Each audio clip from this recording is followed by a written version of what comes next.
জয় মা লক্ষ্মী। নমস্কার বন্ধুরা, রাধাকৃষ্ণ ভক্তর নতুন একটি পর্বে আপনাদের স্বাগত জানাই। আশা করছি আপনারা সকলে ভগবানের কৃপায় ভালো আছেন এবং সুস্থ আছেন। সনাতন ধর্ম অনুসারে দেবী লক্ষ্মী হলেন সৃষ্টির রক্ষাকর্তা, বিষ্ণুর শক্তি এবং ধন সম্পদ, সমৃদ্ধি, সৌভাগ্য, সৌন্দর্য ও ঐশ্বর্যের দেবী। লক্ষ্মী শব্দটি লক্ষ্য বা উদ্দেশ্য শব্দ থেকে এসেছে, যা জীবনের উদ্দেশ্য বা লক্ষ্যের দিকে ইঙ্গিত করে। মা লক্ষ্মী কেবল আর্থিক প্রাচুর্যই নন, বরং জীবনের ৮ প্রকার ঐশ্বর্য অর্থাৎ অষ্টলক্ষ্মী, যেমন জ্ঞান, সাহস, স্বাস্থ্য, সন্তান ইত্যাদি প্রদান করেন। যখন মা লক্ষ্মী কোনো গৃহে বা ব্যক্তির জীবনে প্রবেশ করেন, তখন তিনি সরাসরি কোনো বার্তা দেন না, বরং কিছু সূক্ষ্ম, ইতিবাচক ও শুভ সংকেত প্রকাশ করেন। এই সংকেতগুলি চিনতে পারা সৌভাগ্যবান জীবনের প্রথম ধাপ। আপনার জীবনে কখন লক্ষ্মীর কৃপা বর্ষিত হতে চলেছে তা বোঝার জন্য এই সংকেতগুলোর বিস্তারিত আলোচনা করা হবে আজকের ভিডিওতে। এছাড়াও আমরা জানব কোন কোন কাজ করে মা লক্ষ্মী রুষ্ট হন এবং মা লক্ষ্মীর কৃপা পাওয়ার জন্য আমাদের প্রতিদিন কোন কাজগুলো করা উচিত। তাই আজকের ভিডিওটি খুব গুরুত্বপূর্ণ হতে চলেছে। মূল পর্বে যাওয়ার আগে আমার সকল দর্শক বন্ধুদের কাছে একটা অনুরোধ থাকবে, ভিডিওটি শেষ পর্যন্ত দেখবেন, আর যদি ভালো লাগে তাহলে বন্ধুদের সাথে শেয়ার করে দেবেন আর একটি লাইক করে আমাদের সাথে থাকবেন। তো চলুন শুরু করা যাক আজকের আলোচনা। মা লক্ষ্মী গড়ে আসার 10টি শুভ সংকেত। দেবী লক্ষ্মীর আগমন শুধু আর্থিক লাভ নয়, বরং জীবনের সামগ্রিক উন্নতির ইঙ্গিত দেয়। এই সংকেতগুলির মাধ্যমে প্রকৃতি বা আধ্যাত্মিক জগৎ আমাদের শুভ বার্তা প্রেরণ করে। ১. অপ্রত্যাশিতভাবে পেঁচা বা শঙ্খধ্বনি শোনা। ১. পেঁচার দর্শন। পেঁচা বা উল্লুক হলেন দেবী লক্ষ্মীর বাহন। কোনো বিশেষ কারণ ছাড়াই যদি আপনার আশেপাশে পেঁচার আনাগোনা লক্ষ্য করেন বা সকালে প্রথম দর্শনে পেঁচা দেখেন, তবে এটি দ্রুত আর্থিক উন্নতির সবচেয়ে বড় লক্ষণ। পেঁচা অশুভ শক্তি দূর করে ধন সম্পদ রক্ষার প্রতীক। ২. শঙ্খের ধ্বনি। ঘুম ভাঙার সঙ্গে সঙ্গে যদি শঙ্খের মধুর ধ্বনি আপনার কানে আসে, তবে এটি অত্যন্ত শুভ। শঙ্খ হল লক্ষ্মীর প্রিয় এবং শুভতার প্রতীক। ২. হাতের তালুতে চুলকানি ও শরীরের কিছু অঙ্গের লাফালাফি। চুলকানি জ্যোতিষশাস্ত্র অনুসারে যদি পুরুষদের ডান হাতের তালু এবং মহিলাদের বাম হাতের তালুতে হঠাৎ চুলকানি অনুভব হয়, তবে এটি খুব শীঘ্রই অর্থপ্রাপ্তির সংকেত। এই অর্থ অপ্রত্যাশিত কোনো উৎস থেকেও আসতে পারে। অঙ্গ লাফালাফি। জ্যোতিষ মতে মহিলাদের ডান চোখ ও ডান হাত লাফালে এবং পুরুষদের বাম চোখ ও বাম হাত লাফালে তা সম্পদ আগমন ও উন্নতির ইঙ্গিত দেয়। ৩. বারংবার শুভ স্বপ্ন দর্শন। স্বপ্নে কিছু প্রতীক দেখা মা লক্ষ্মীর আগমন নিশ্চিত করে। জল ও সবুজ প্রকৃতি, পূর্ণ কলসি, ঝরঝরে নদী, মাছ, পদ্মফুল বা সবুজ ধানের ক্ষেত দেখা সৌভাগ্য ও প্রাচুর্যের প্রতীক। দেবদেবী স্বপ্নে মা লক্ষ্মী, মা সরস্বতী বা ভগবান বিষ্ণু দেখা সরাসরি তাদের কৃপা লাভের ইঙ্গিত। অন্যান্য শুভ প্রতীক। স্বপ্নে আগুনের শিখা, সোনার গয়না বা রাজহাঁস দেখা হঠাৎ বড় ধন প্রাপ্তির বার্তা দেয়। ৪. গৃহে কালো পিঁপড়ের উপস্থিতি। যদি দেখেন আপনার বাড়ির আর্থিক স্থানে, যেমন সিন্ধু বা আলমারির কাছাকাছি কালো পিঁপড়ের দল সারিবদ্ধভাবে মুখে চালের দানা বা অন্য খাবার বহন করছে, তবে এটি অর্থ আগমন ও সঞ্চয় বৃদ্ধির লক্ষণ। এই পিঁপড়েদের তাড়াবেন না, বরং তাদের চলার পথে কোনো বাধা সৃষ্টি করবেন না। ৫. ইতিবাচকতা ও মানসিক শান্তি বৃদ্ধি। লক্ষ্মী কেবল অর্থ নন, শান্তিও প্রদান করেন। যদি দেখেন পরিবারে অর্থ বিবাদ, হতাশা ও নেতিবাচকতা কমে গেছে এবং সকলের মধ্যে প্রেম, শান্তি, সহযোগিতা বৃদ্ধি পেয়েছে। তবে বুঝতে হবে লক্ষ্মী সেই গৃহে বাস করতে শুরু করেছেন। জয়, সকালে মিষ্টি গন্ধ অনুভব করা। সকালে ঘুম থেকে ওঠার পর যদি আপনার নাকে মিষ্টি সুগন্ধি বা কর্পূরের ঘ্রাণ আসে, যা বাস্তবে আপনার আশেপাশে নেই, তবে এটি মা লক্ষ্মীর আগমন। দেবী লক্ষ্মী সবসময় সুগন্ধযুক্ত পরিবেশে অবস্থান করতে পছন্দ করেন। 7. গড়ে পাখির বাসা তৈরি। বাড়ির এমন স্থানে চড়ুই, কবুতর বা অন্য কোনো পাখির বাসা তৈরি হওয়াকে অত্যন্ত শুভ মনে করা হয়। এর অর্থ হলো সেই বাড়িতে শীঘ্রই ধন সম্পদ স্থায়ী হতে চলেছে। পাখি লক্ষ্মীর আগমনের শুভ বার্তা বহন করে। 8. গরু বা গোমাতার আগমন এবং তার শব্দ। সকালে ঘুম থেকে উঠেই যদি আপনার বাড়ির সামনে গরুর ডাক শুনেন অথবা পথ চলতে সাদা রঙের গরুর দর্শন পান, তাহলে এটি লক্ষ্মীর আগমনের সরাসরি ইঙ্গিত। গরুকে দেবী লক্ষ্মীর প্রতিচ্ছবি মনে করা হয়। 9. অপ্রত্যাশিতভাবে আর্থিক সুবিধা। হঠাৎ করে কোনো হারিয়ে যাওয়া টাকা খুঁজে পাওয়া, অপ্রত্যাশিত উপহার পাওয়া বা দীর্ঘদিনের আটকে থাকা পাওনা টাকা ফেরত পাওয়াও লক্ষ্মীর কৃপা। এই ছোট ছোট আর্থিক সুবিধাগুলি বড় কোনো আর্থিক পরিবর্তনের সূচনা করে। 10. পুরনো ঋণ মুক্তি। যদি দেখেন দীর্ঘদিন ধরে আটকে থাকা ঋণ বা ধার পরিশোধের সুযোগ তৈরি হচ্ছে এবং আপনি ধীরে ধীরে ঋণমুক্ত হতে পারছেন, তবে এটি দেবী লক্ষ্মীর বড় আশীর্বাদ। কারণ ঋণ মুক্তি মানে মানসিক শান্তি ও নতুন আয়ের পথ খুলে যাওয়া। যে সকল কাজ ভুলেও করবেন না, লক্ষ্মী রুষ্ট হন। মা লক্ষ্মী যেখানে বাস করেন সেখানে পবিত্রতা, সম্মান ও সুশৃঙ্খলতা থাকে।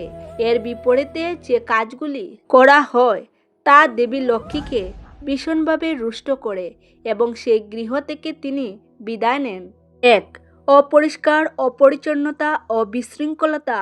সন্ধ্যার পর ঘর ঝাড়ু দেওয়া, সূর্যাস্তের পর বা সন্ধ্যায় ঘর ঝাড়ু দিলে বা আবর্জনা বাইরে ফেললে মনে করা হয় এর মাধ্যমে শুভ শক্তি বা ধন সম্পদকে বিদায় জানানো হচ্ছে। অপরিষ্কার রান্নাঘর। রান্নাঘরে এঁটো থালা বাসন ফেলে রাখা লক্ষ্মীর সবচেয়ে বড় রুষ্টের কারণ। এঁটো বাসনপত্র রোগ ও অলক্ষ্মীকে আকর্ষণ করে। ছেঁড়া বা নোংরা পোশাক পরা। নোংরা, ছেঁড়া বা অপরিষ্কার পোশাক পরা বা পূজা করা চরম দারিদ্রতা ডেকে আনে। লক্ষ্মী দেবী পরিচ্ছন্নতা ভালোবাসেন। বিছানায় আহার করা। বিছানায় বসে বা মেঝেতে পা রেখে তালায় খাওয়া, বিশেষ করে রাতে এঁটো হাত রেখে ঘুমিয়ে পড়া অলক্ষ্মীর প্রতীক। 2. অর্থ ও খাদ্যের অসম্মান। খাদ্য অপচয়। অন্ন বা খাবারকে কখনো ফেলে দেওয়া বা নষ্ট করা উচিত নয়। লক্ষ্মী দেবী এবং অন্নপূর্ণা উভয়ই রুষ্ট হন। পায়ের দ্বারা অর্থস্পর্শ। টাকা বা অর্থকে পায়ের দ্বারা স্পর্শ করা বা মেঝেতে ফেলে রাখা অর্থের চরম অসম্মান।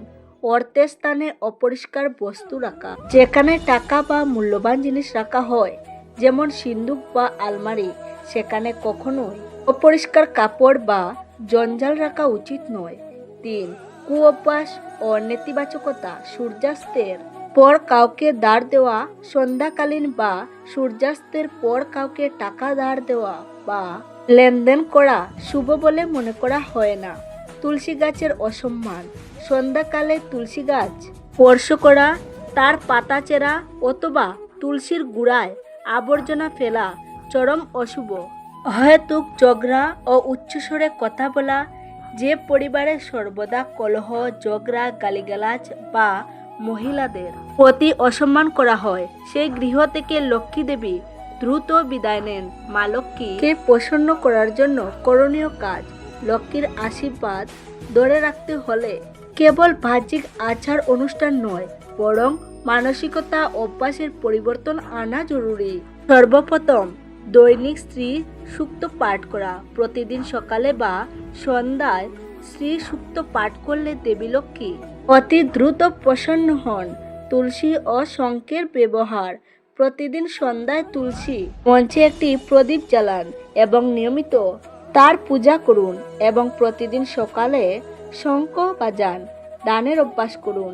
নিজের উপার্জনের একটি অংশ গরিব, দুঃখী ও সমাজের সেবায় দান করুন।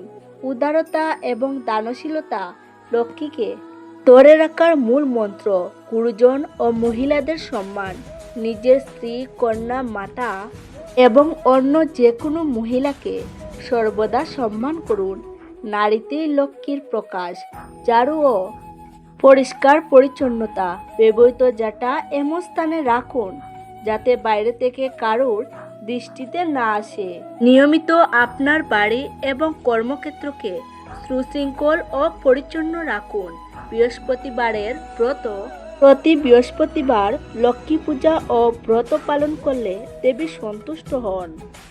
সম্ভব হলে এই দিন হলুদ পোশাক পরিধান করুন। সকালে উঠে কোন 3টি কাজ করলে মা লক্ষ্মীর কৃপা সদা বর্ষিত হয়? সকাল হলো ব্রহ্ম মুহূর্ত, যা সমস্ত শক্তিকে আকর্ষণ করার শ্রেষ্ঠ সময়। সকালে এই 3টি কাজ আপনার ভাগ্যকে সম্পূর্ণভাবে প্রভাবিত করতে পারে। 1. কর দর্শন ও লক্ষ্মীর ধ্যান করণীয়। ঘুম থেকে উঠে প্রথমে চোখ খোলার পর বিছানায় বসে 2 হাত জোড় করে তার তালুর দিকে তাকান। কারণ বিশ্বাস করা হয় হাতের অগ্রভাগে লক্ষ্মী, মধ্যভাগে সরস্বতী এবং মূল অংশে ব্রহ্মা বা গোবিন্দ বাস করেন। দিনের শুরুতে এই 3 দেবতাকে একত্রে স্মরণ করে আপনার জীবনের 3টি মূল স্তম্ভ অর্থ, জ্ঞান ও ভাগ্যকে পবিত্র করা হয়। মন্ত্র: করাগ্রে বসতে লক্ষ্মী, করমধ্যে সরস্বতী, করমূলত গোবিন্দস্য, প্রভাতে করো দর্শনম। 2. পৃথিবী মাতাকে প্রণাম ও ক্ষমা প্রার্থনা করণীয়। হাত দেখার পর বিছানা থেকে নামার আগে মাটিতে পা রাখার সময় পৃথিবী মাতাকে প্রণাম করুন। কারণ মা লক্ষ্মী যেমন ধন দেন, তেমনি পৃথিবী মাতা জীবনের স্থিতিশীলতা দেন।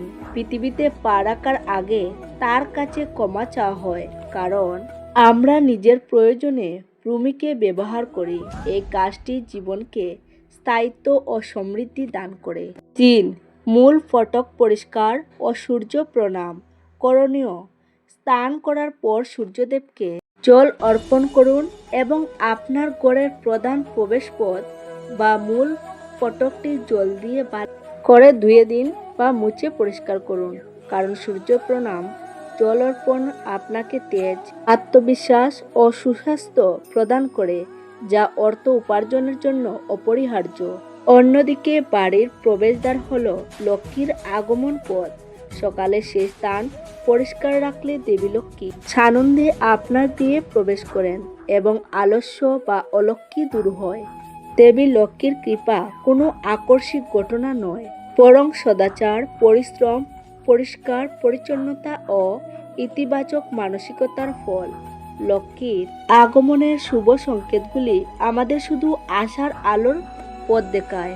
এই সংকেতগুলি চিনতে পারার পর উপরোক্ত করণীয় কাজগুলি নিষ্ঠার সঙ্গে পালন করা এবং বর্জনীয় কাজগুলি এড়িয়ে চলা আপনার জীবনের প্রতিটি ক্ষেত্রে ধন, শান্তি ও সমৃদ্ধির পথকে সুগম করে তুলবে। মনে রাখবেন, মা লক্ষ্মী কেবল ধনের দেবী নন, তিনি জীবনের শুভ ও মঙ্গলময় শক্তির প্রতীক। আপনার গৃহ যখন এই সমস্ত গুণের আধার হয়ে উঠবে, তখন লক্ষ্মী দেবী নিজেই আপনার গৃহে চিরস্থায়ীভাবে বাস করবেন।